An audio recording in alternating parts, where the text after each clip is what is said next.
What you're seeing is the first real footage of Moby Dick in 20 years.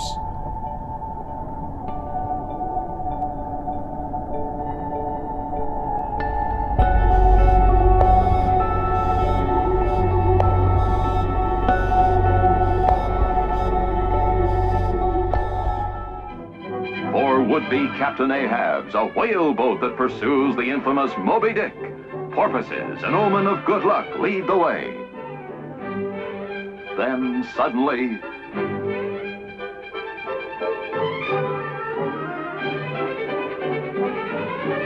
she blows the white whale itself. In the year 1959, Wakefield, Massachusetts was blessed with a brand new theme park, Pleasure Island. Pleasure Island was home to many attractions, a shooting gallery, train rides, boat rides, and most important of all, a giant animatronic replica of the famous Moby Dick. This giant animatronic would rise out of the water and spray attendants from its blowhole. Known by its many fans as the Disneyland of the Northeast, Pleasure Island would come to find out very soon why there wasn't a Disneyland in the Northeast. Turns out New England's fucking cold! And keeping a waterside amusement park open during winter was not gonna happen. So, they could only operate during the summer, which financially handicapped the park severely. In fact, it was such a detrimental handicap to the park that they closed their doors only 10 years later, in the year of 1969. So then you might be thinking to yourself, well, what happened to Moby Dick? Was he removed from the lake? Was he dismantled? And that is the question that I hope to answer today. Many people have theorized that he's still down there. Turns out that chasing down a giant animatronic whale inside of a tiny pond would be almost as difficult as finding the actual Moby Dick. Since nobody had seen him since the park closed in 1969, it led to tons of rumors for years. People saying that they went down there and saw him, people saying that they've removed him, some people claiming that there's nothing down there but a giant metal skeleton. And from all of these rumors and speculation, a local legend was born, in spite of the fact that you could just go there and see him at low water levels anyway.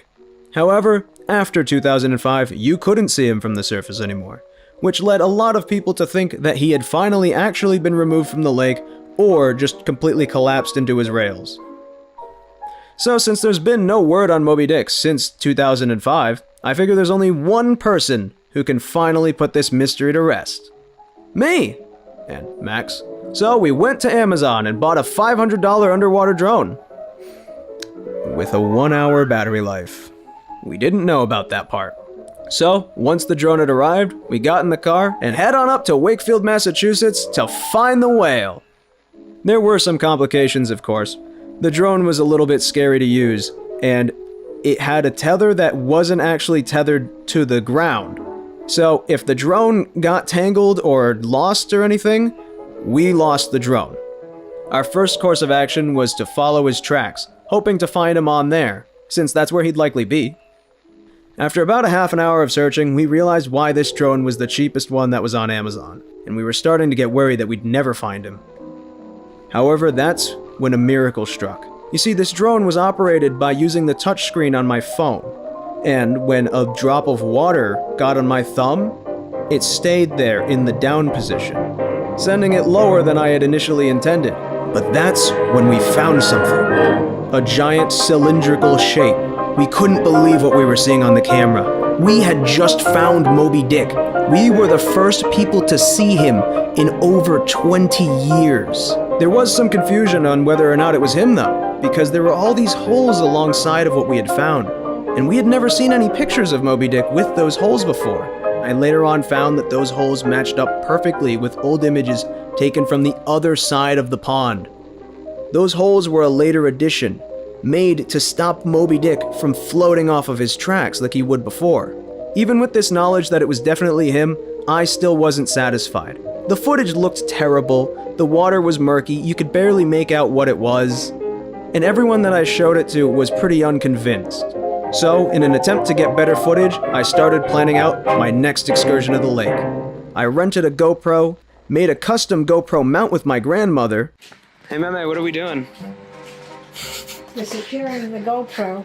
Yeah? Yes. So what do we have here? we have a homemade 20-foot GoPro lighted holder. Now we're going to put a safety handle on our GoPro and on the other end of the pole. We don't want any accident. I contacted my friend who is a career sailor. Well, what are we doing today? We're finding the white beast. We're finding the white whale. Is Moby Dick the whale, or is Moby Dick the captain? Ahab is the Captain Ahab.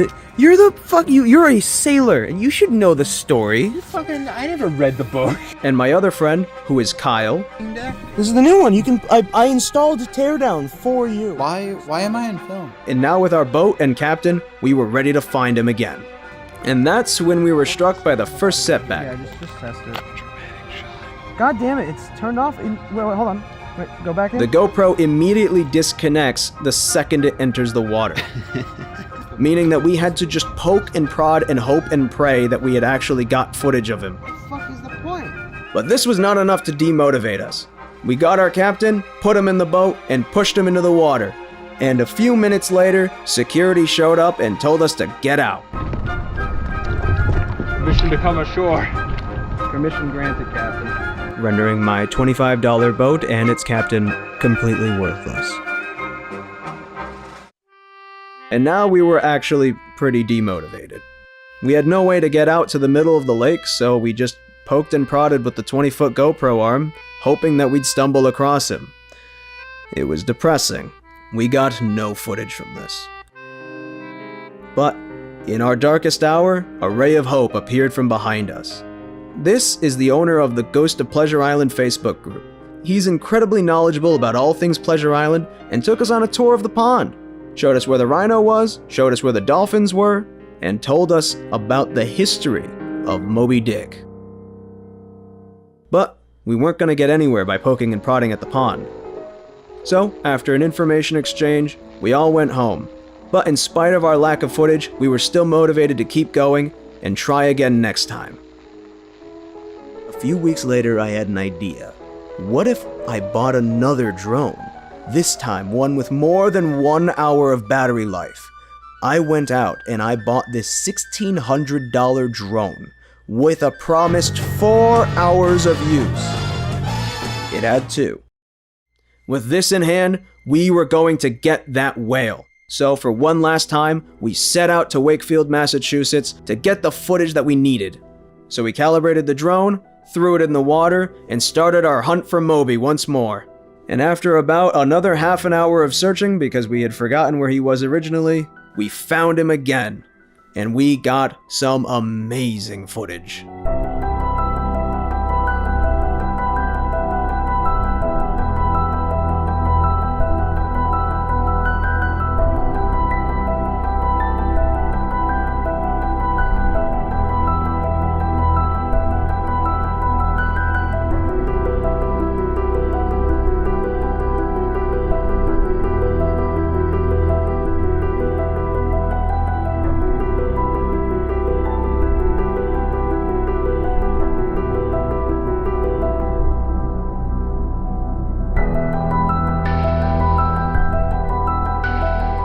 In this footage, you can see so much. You can see the shape, you can see his nose, you can see where his mouth was.